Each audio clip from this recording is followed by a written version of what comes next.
አድማጮች ከኦቤን ፊንፊኔ ኤፍኤም 92.3 የዕለተ ረቡዕ የቀን 7 ሰዓት ዜናችንን እያደመጣችሁ ነው።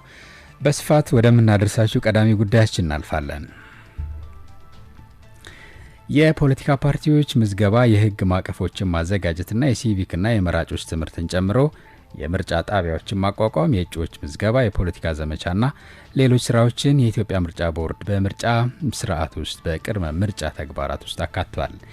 ይህ የጊዜ የምርጫ አስተዳደር አካልና ቁልፍ ባለድርሻ አካላት ለምርጫ ሂደቱ ለመዘጋጀትና ለማሻሻል ከተለያዩ ተግባራት ጋር እንዲሳተፉና እንዲተገበሩ የሚያስችል ጊዜ በመሆኑም ቦርዱ በይፋ አስቀምጧል።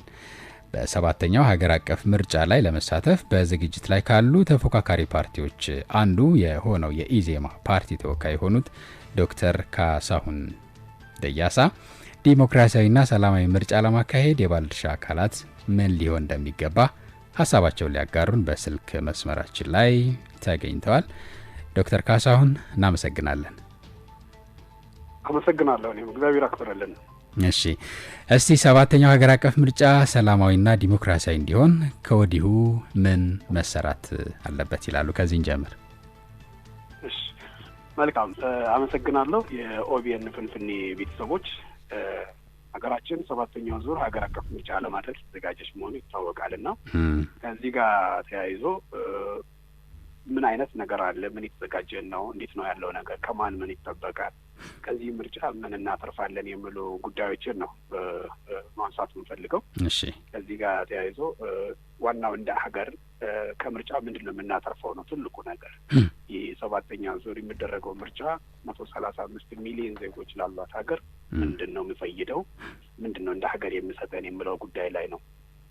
ያን ላይ ስንስማማ ነው ወደ መምረጡ የምንሄደው። ምክንያቱም መዳረሻችን ካርድ መጣል ብቻ አይደለም።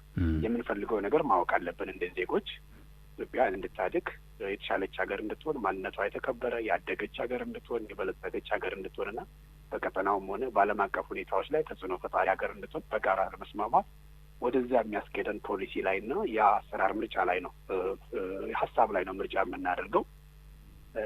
ከዚህ ጋር ተያይዞ የባለድርሻ አካላት አሉ። መዳረሻችን ከተነጋገርን በኋላ ወደ ምርጫ ስንገባ ከነማን ጋር ነው የምንሄደው ብለው አብነት ያህል የመንግስት ትልቁ የአንበሳውን ድርሻ የሚወስደው የኢትዮጵያ መንግስት ሁሉንም ዜጎች አንድ ላይ ያዘው ምን አይነት ኃላፊነት አለበት? ከዛ ቀጥሎ ደግሞ ምርጫውን የሚያስኬደው የብሔራዊ ምርጫ ቦርድ ትልቅ ኃላፊነት አለበት። ከዛ ባልተናነሰ መራጮቹ ደግሞ ትልቅ ኃላፊነት አለባቸው። መራጭ ዜጎች ኢትዮጵያ ወደፊት የማስቀጠል የማስኬድና ወደ አንድ እርምጃ ማስኬድ ጉዞ ላይ የመራጮች ድርሻ ከፍ ያለ ይሆናል። ሌሎች አካላትም እንደየፊናቸው ድርሻቸው ሊኖር ይችላል። ልክ እንደ ሲቪክ ማህበረሰብ ድርጅቶች፣ የሰብአዊ መብት ተቋማት፣ የጸጥታው አካላት፣ የሚዲያ ዝግጅቶችም ይካተታሉ። አልቲሜትሊ ግን ኢትዮጵያን ወደ ከፍታ የመውሰድ ጉዞ ስለሆነ እነዚህ የተለያዩ አካላት እጅ ለእጅ ተያይዘው ወደፊት ማስኬድ አለባቸውና ከእነዚህ ተቋማት ጋር ተቀናጅቶ መስራት የእነዚህ ሁኔታዎችን መገምገም አስፈላጊ ነው ብዬ አምናለሁ። እሺ ዶክተር ካሳሁን የተፎካካሪ ፓርቲዎች ድርሻቸው ምን መሆን አለበት ይላሉ? መልካም እንግዲህ ቅድም ከላይ እንደጠቀስኩት በመጀመሪያ ደረጃ በሀሳብ ወዴት እንደምንሄድ ጉዟችን አቅጣጫውን ከታወቀ በኋላ ሀሳብ የሚያቀርቡ አካላት ወይም ደግሞ ተፎካካሪ ሀሳብ የሚያቀርቡ ፓርቲዎች ምን ማድረግ አለባቸው፣ እንዴት መሆን አለባቸው የሚለው ነገር መጀመሪያ ደረጃ የኢትዮጵያ ሕዝብ የሚፈልገው ኢትዮጵያን ወደ አንድ እርምጃ ከፍ ለማድረግ ሀሳብ ነው የሚፈልገው። ምን አይነት የተሻለ ሀሳብ፣ ምን አይነት የተሻለ አሰራር ብንይዝ የዚህም የኢትዮጵያዊ ዜጋ አኗኗር እንቀይራለን፣ ሀገሪቱን እናሳድጋለን፣ ክብሯን አስጠብቀን በዓለም አቀፍ እናስዛለን ነው። የትኛውም ፖለቲካ ፓርቲ የድሮ የፖለቲካ ስርዓት አለ። ይሄ ቪክቲም ሁድ የፖለቲካ ስርዓት አለ። የተጠቂነት የፖለቲካ ስርዓት ልምድ አለና ከዛ የተጠቂነት የፖለቲካ ልምድ ወጥቶ ሀሳብ ወደ የሚቀጥለው ደረጃ ለመሄድ ምን አይነት ጉዳዮችን ማሰናዳት አለብን ብለው ፓርቲዎች መዘጋጀት አለባቸው።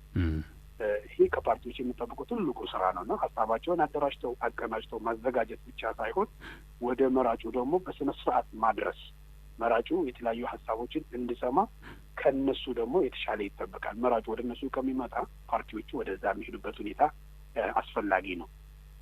በሌላ በኩል እንደ አንድ ተፎካካሪ ማዘጋጀት ያለባቸው ይህንን ሀሳብ ሊመሩ ወደፊት ሊያስፈጽሙ ከፊት ለፊት ሆነው ይህን ያሰቡትን ሀሳብ ይፈጽሙልናል ብሎ የሚያስቡ ተፎካካሪ ወይም ተወዳዳሪ እጩዎቻቸው ማብቃት አለባቸው። ሀሳቡን ማምጣትና ማሰራጨት ብቻ ሳይሆን የሚመጡ እጩዎች በእኩል በአንድ ሀሳብ ላይ እኩል ተመሳሳይ የእውቀት ደረጃ፣ የግንዛቤ ደረጃ፣ የክህሎት ደረጃ ላይ እንዲደርሱ የማብቃት የመደገፍ እንደገናም ደግሞ ከህዝቡ ጋር የማስተዋወቅ ግዴታ ይጠበቅባቸዋል ፖለቲካ ፓርቲዎች እና ይሄ ትልቁ እና ዋና ሁለት ስራዎችን የሚሰሩ ሌሎች ያው የምርጫ ዘመቻ ዝግጅት፣ የምርጫ ካምፓይን ዝግጅት፣ የቅስቀሳ ዝግጅቶች በመደበኛው የሚታወቁ ስለሆነ ይቅርታ ከዛ ጋር ተያይዞ ፓርቲዎቹ አልቲሜትሊ መስራት ያለባቸው የሚይዙትን ሀሳብና ሀሳቡን የሚሸከምላቸው ወይም የሚያንጸባርቅላቸው ተወካይ ማብቃት ላይ ነው ብዬ አምናለሁ። እናንተስ እንደ ፓርቲ እንደው ዝግጅታችሁ እስካሁን ያለው ሂደት ምን ይመስላል? እንግዲህ ኢዜማ ወይም የኢትዮጵያ ዜጎች ለማህበራዊ ፍትህ ፓርቲ አሁን የሚመጣው ሁለተኛ ምርጫው ነው የሚሆነው። ከዚህ ቀደም በስድስተኛው ዙር ሀገር አቀፍ ምርጫ ላይ በሰፊ ከተወዳደሩ ተፎካካሪ ፓርቲዎች ውስጥ ኢዜማ አንዱ ነው። ያኔም እስከ በነበረበት በሚፈለገው ደረጃ በአጠቃላይ ሀገሪቱ ውስጥ እጩዎችን በማስመዝገብ ከ435 ምርጫ ክልሎች እጩ አስመዝግቦ 1800 አካባቢ የሚጠጉ እጩዎችን አስመዝግቦ ሀሳቡን አስይዞ ያወዳደረበት መሆኑ ይታወቃል። ከ1600 እጩዎቹ የኢዜማ ብቻ ናቸው። እንደ ዳታ እንደ መረጃ ስንመለከት በስድስተኛው ዙር የተከናወነው ምርጫ ላይ የተወዳደረው የእጩዎች ብዛት አጠቃላይ 9500 ይጠጋል። ከሁሉም ከሰባ የፖለቲካ ፓርቲዎች የተወዳደሩት 9500 ቢሆኑም ኢዜማ ግን ከገዢው ፓርቲ በመቀጠል 1800 እጩዎችን በማቅረብ ይታወቃል በግዝበቱና አሁን ደግሞ የሚያስፈልገን ከዚህ የላቀ ነው። በሀገር አቀፍ ደረጃ ባሉ በክልል በከተማ አስተዳደር ወንበሮችና በፌዴራል ወንበሮች ደረጃ የሚወዳደሩ እጩዎች ብዛት በአሁኑ ሰዓት በምርጫ ቦርድ መረጃ መሰረት ወደ 6490 አካባቢ ወይም 6500 ይጠጋል እና 6500 እጩዎች የሚወዳደሩበት ምርጫ ስለሆነ ኢዜማ በዚህ 6500 እጩዎችን ለማቅረብ እየሰራ ይገኛል። በመላው ሀገሪቱ ሁሉም መዋቅር ላይ 6500 እጩዎችን ለማቅረብ እየሰራ እንገኛለን። ይህንን የሚመራ የሚያስፈጽም የሚተገብር በፓርቲያችን ውስጥ ያለ የራሱ የስራ ክፍል አለው። በማዕከላዊ ኮሚቴ ደረጃ የተደራጀ ደግሞ የምርጫ ማናጅመንት ኮሚቴ አለ። ይህንን አስፈጽሞ በተቻለው መጠን ምርጫ አስቻይ ሁኔታ አለበት በተባለ ቦታ ሁሉ እጩዎችን ለማቅረብ ከብሔራዊ ምርጫ ቦርድ ጋር እየተናበበ መርሃ ግብሩን እየሰራበት እየተዘጋጀ ይገኛል። በጣም ጥሩ። መጨረሻ ላይ አጠር አድርገው የሚያስተላልፉት መልእክት ካለ በሱ እናጠቃልላለን ዶክተር ካሳሁን። እሺ መልካም። እንደዚህ ጋር አሁን ቅድም እንደተነጋገር ነው ከዚህ ምርጫ ምን እናተርፋለን? ዋናው ትልቁ ነገር ኢትዮጵያ ምን ታተርፋለች የሚለው ጉዳይ ላይ ነው። ኢትዮጵያ የምታገኝበት የምታተርፍበትን ነገር የማዋጣት የመራጩ ህዝብ ነው። ምናልባት ከ45 ሚሊዮን በላይ መራጭ ሊመዘገብ ይችላል ተብሎ ይጠበቃል። እስከ 45 ሚሊዮን ያለው ውሳኔ ሰጪው መራጭ አካል የኢትዮጵያን መጻኢ ዕድል የሚያስቀጥል ምርጫው ሰላማዊ ዴሞክራሲያዊ የሚሆንበት ገዢው ፓርቲ የሚሆን አጋሮቹ የሚሆኑ እንደገናም ደግሞ የመንግስት አካላት ወደ ኢትዮጵያ የዴሞክራሲያዊ ልምምዳን እንድታሸጋግር የተሻለ ሆኖ እንዲገኝ። ምክንያቱም ይሄ 7ኛ ምርጫችን ነው።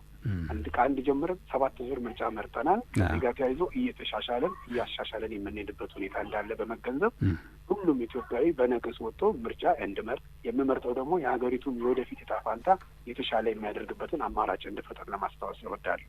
እሺ፣ የኢዜማ ፓርቲ ተወካይ የሆኑት ዶክተር ካሳሁን ደያሳ ስልክ መስመራችን ላይ ተገኝተው አጠቃላይ ስለ ምርጫውና በፓርቲያችሁ በኩል ስላለው ዝግጅትም ማብራሪያ ስለሰጡን በአድማጮች ስም እናመሰግናለን። ከልብ አመሰግናለሁ። መልካም ቀን ይሁንልዎት።